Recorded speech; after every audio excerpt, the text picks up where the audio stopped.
গাড়ির সমস্যা নেই, গাড়ির কোনো সমস্যা নেই, শুধু কাজটা শুধু একটু ভেঙে গেছে। গাড়ি না ব্যাকে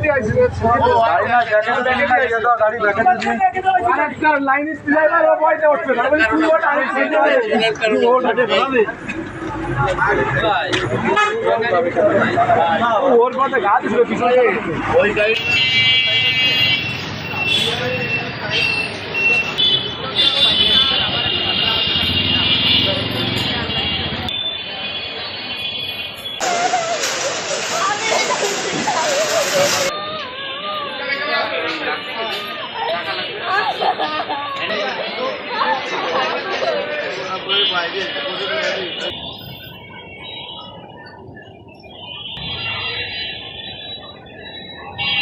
নায়াসিনামাইড ও স্যালিসাইলিক সমৃদ্ধ লিলি ফেস ওয়াশ, যা ফেসের ডেড স্কিন সেল দূর করে দেয় দ্বিগুণ ফাস্টার ব্রাইটেনিং।